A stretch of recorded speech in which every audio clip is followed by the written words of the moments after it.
चलो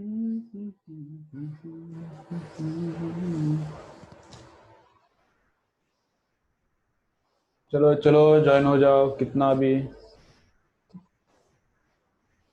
चलो ये वाला लिखो, ड्राइंग करो, स्टोक्स लॉ हेडिंग लिखो, फोर्स का फॉर्मूला लिखो। चलो फटाफट काम करो।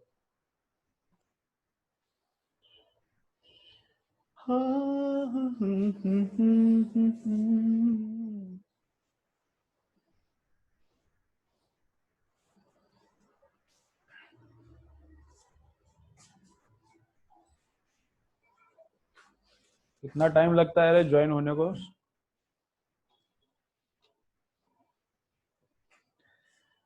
चलो थोड़ा टाइम बैठता हूँ, ज्वाइन हो जाओ फिर चालू करेंगे। नीचे का भी लिखो, उधर नीचे जो दिख रहा है वो क्या है? एफ के जो नीचे है वो क्या है?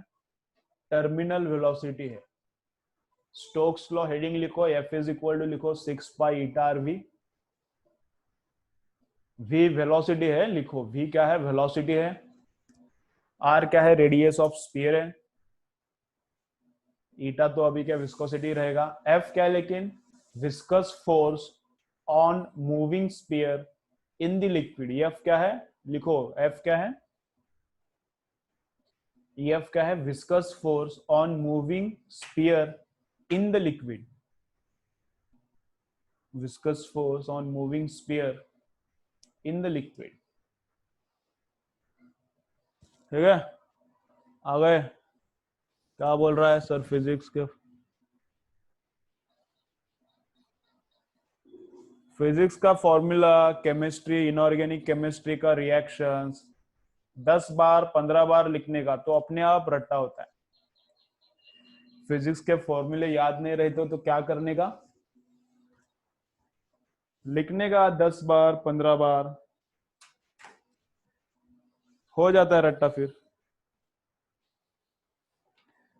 अरे मैं इधर ही है रे, इधर ही है। हो गया? चलो, तो क्या है ये फोर्स? एफ का मीनिंग क्या है लिखा? क्या एफ का मीनिंग क्या है लिखा? Viscous force on moving sphere in the liquid. Viscous force on moving sphere in the liquid.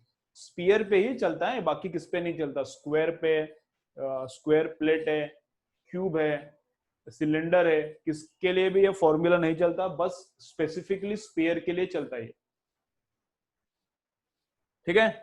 v क्या है? वेलोसिटी है। v क्या है? वेलोसिटी है। लिखो ये भी v क्या है? वेलोसिटी। अभी r तो रेडियस पता चलता है, लेकिन v क्या है पता नहीं चलता। वॉल्यूम है क्या? वेलोसिटी है। तो v वेलोसिटी है। ठीक है, चलो।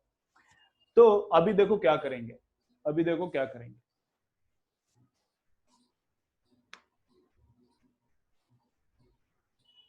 तो ऐसा एक लिक्विड है, लिक्विड का ऐसा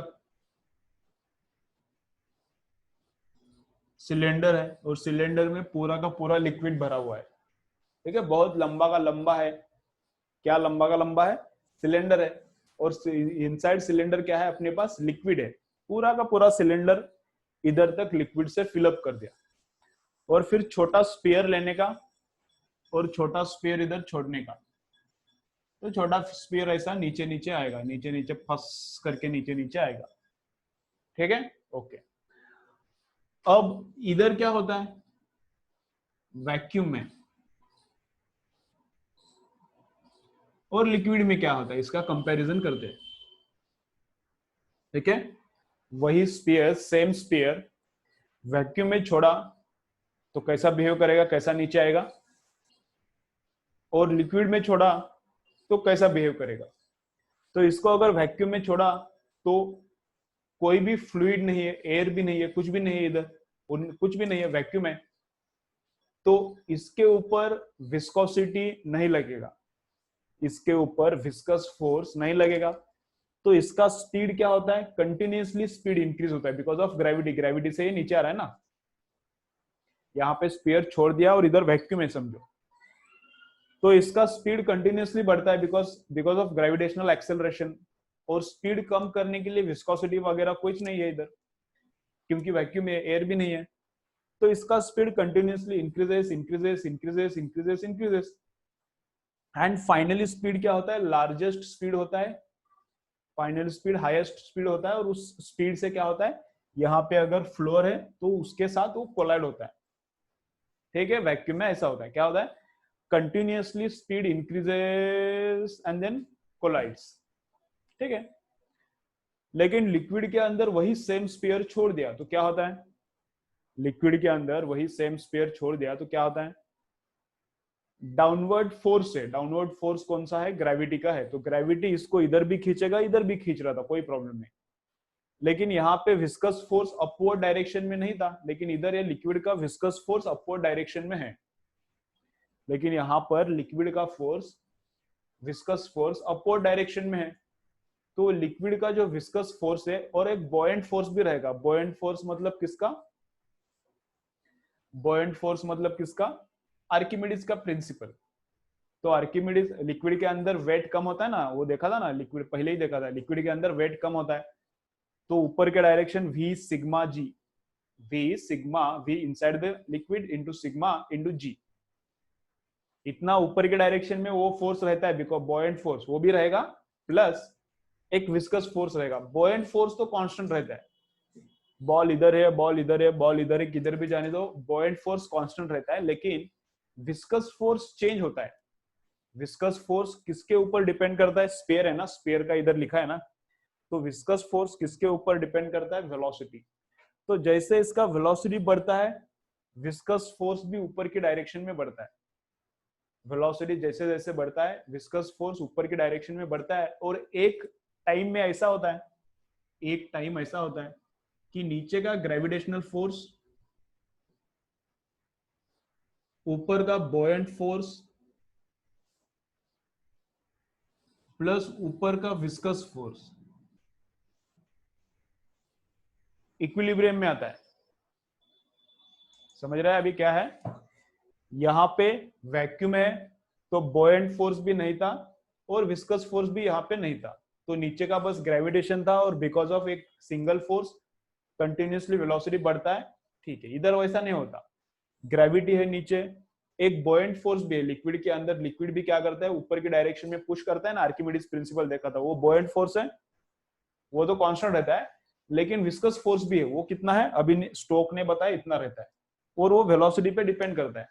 तो जितना इसका वेलोसिटी बढ़ेगा, विस्कस फोर्स बढ़ेगा। और एक जगह पे एक टाइम पे ऐसा होता है कि ऊपर का टोटल फोर्स और नीचे का टोटल फोर्स सेम होता है, ऊपर का टोटल फोर्स और नीचे का टोटल फोर्स सेम होता है, और इसका वेलोसिटी कांस्टेंट होता है, फिर वेलोसिटी नहीं बढ़ता, इसका वेलोसिटी फिर कांस्टेंट होता है, और उसके बाद इसका वेलोसिटी अभी नहीं बढ़ता, फिर कांस्टेंट वेलोसिटी से नीचे आता है। तो इधर क्या होता है, बॉल का स्पीड कंटिन्यूअसली इंक्रीज होता है, इधर बॉल का स्पीड थोड़े टाइम के लिए इंक्रीज होता है, और एक बार ऊपर का नीचे का फोर्स सेम हो गया, उसके बाद कांस्टेंट वेलोसिटी से नीचे करता है। बारिश भी होता है, रेन ड्रॉप्स आ रहा है, बारिश हो रहा है, रेन ड्रॉप्स ऊपर से आ रहा है, तो रेन ड्रॉप्स क्या वैक्यूम में गिर रहा है क्या, क्लाउड से वाटर नीचे आ रहा है, उसको हम लोग बोलते हैं रेन। तो रेन ड्रॉप्स आ रहा है, तो रेन ड्रॉप्स क्या वैक्यूम में ट्रेवल हो रहा है, नहीं हवा है, पूरा का पूरा हवा है, हवा मतलब भी फ्लूइड है। तो रेन ड्रॉप का वेलोसिटी भी कंटिन्यूअसली इंक्रीज नहीं होता, ऊपर से क्लाउड से निकलने के बाद यहां तक आने के लिए, क्लाउड से निकलने के बाद यहां तक आने तक रेन ड्रॉप्स का वेलोसिटी कंटिन्यूअसली इंक्रीज नहीं होता, रेन ड्रॉप का वेलोसिटी थोड़े टाइम के लिए इंक्रीज होता है, फिर वेलोसिटी कांस्टेंट होता है, टर्मिनल वेलोसिटी बोलते हैं उसको, और उस टर्मिनल वेलोसिटी से फिर रेन ड्रॉप्स नीचे आता है, उस टर्मिनल वेलोसिटी से फिर रेन ड्रॉप्स नीचे आता है। तो ये जो स्पीयर है इसका कांस्टेंट वेलोसिटी है, थोड़ा टाइम वेलोसिटी इंक्रीज होगा, and after that velocity becomes constant, that constant velocity is called terminal velocity, that constant velocity is called terminal velocity. और कितना है, इतना है, वो वेलोसिटी कितना रहता है, इतना रहता है। अब ग्रेविटेशन फोर्स कितना रहता है, mg, बॉयंट फोर्स कितना रहता है, v सिग्मा जी, प्लस विस्कस फोर्स कितना रहता है, 6 पाई nrv, ऊपर का और नीचे का फोर्स इक्वेट करने का और सॉल्व करने का, ऊपर का नीचे का फोर्स इक्वेट करने का और सॉल्व करने का, तो ये अपने आप फॉर्मूला आता है। तो टर्मिनल वेलोसिटी का फॉर्मूला क्या है, 2/9 है ये, नहीं तो ये और ये कैंसिल कर दोगे, ये g है, यहाँ पे क्या है 9 है, तो ये जी क्या हो रहा है, वाकड़ा हुआ है जी का, 9 क्या है, सीधा सीधा है। तो जी और 9 डिफरेंशिएट करो, उसमें अच्छे से लिखते जाओ, जी और 9 अलग अलग दिखना चाहिए। तो ये 2/9 आर स्क्वायर, मतलब जो भी स्पेयर है उसका रेडियस, बस स्पेयर के लिए चलता है फॉर्मूला, फॉर्मूला स्पेयर के लिए चलता है, क्यूब के लिए नहीं चलता। आर स्क्वायर, रो मतलब स्पीयर का मटेरियल है उसका डेंसिटी, सिग्मा मतलब ये लिक्विड का डेंसिटी, जी तो जी है 9.8, और ईटा मतलब विस्कोसिटी। तो यहां पर क्या मिलता है, टर्मिनल वेलोसिटी। ठीक है, ओके। चलो डायग्राम निकालो, बॉयंट फोर्स, विस्कस फोर्स दिखाओ सब, और ये वाला फॉर्मूला लिखो। क्या बोलते हैं उसको, टर्मिनल वेलोसिटी। क्या बोलते हैं इसको, टर्मिनल वेलोसिटी।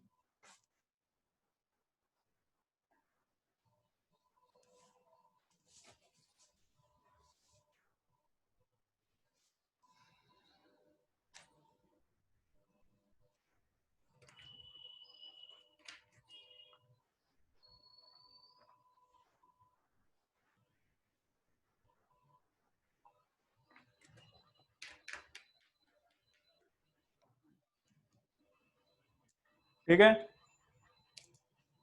विस्कोसिटी का थोड़ा थ्योरी और थोड़े न्यूमेरिकल्स कल करेंगे, इसको अभी कंप्लीट करते हैं, और कल थोड़ा पार्ट बचा है उतना कल कंप्लीट करते हैं। ये हो गया, चलो लिखो फटाफट।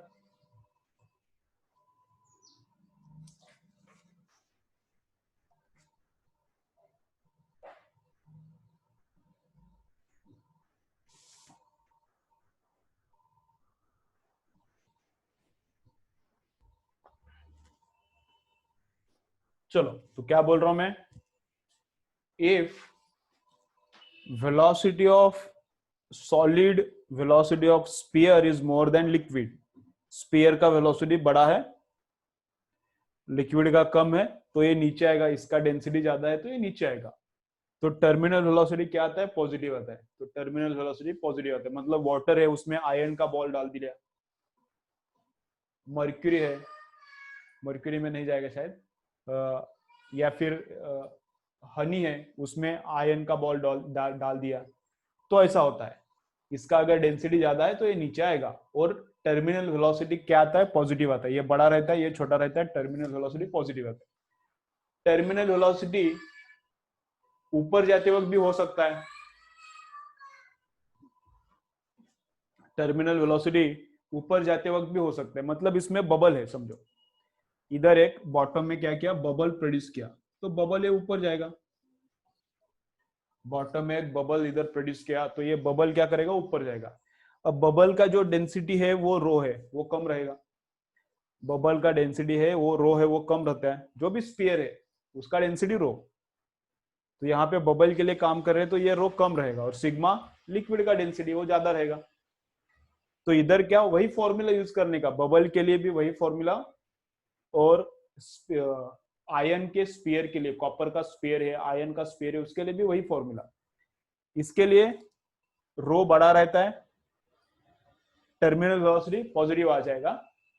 ये जब नीचे जाता है तब टर्मिनल वेलोसिटी पॉजिटिव आता है, ये जब ऊपर जाता है तो इसका डेंसिटी कम है, लिक्विड का ज्यादा है, ये डेंसिटी कम है, लिक्विड का ज्यादा है, तो फिर टर्मिनल वेलोसिटी नेगेटिव आता है। तो terminal velocity is negative, if terminal velocity is negative, then what, sphere is going in upward direction. If terminal velocity is positive, then sphere is going in downward direction. ठीक है, तो दोनों possible है, spear नीचे भी आ सकता है, ऊपर भी जा सकता है, depending upon its density and density of liquid. ठीक है, तो इसका यूज कैसा करना है कल देखेंगे, इसके ऊपर थोड़े न्यूमेरिकल्स देखेंगे तो और क्लियर हो जाएगा ये। ठीक है, ओके। और इंस्ट्रक्शन क्या है, आज का इंपॉर्टेंट इंस्ट्रक्शन क्या है,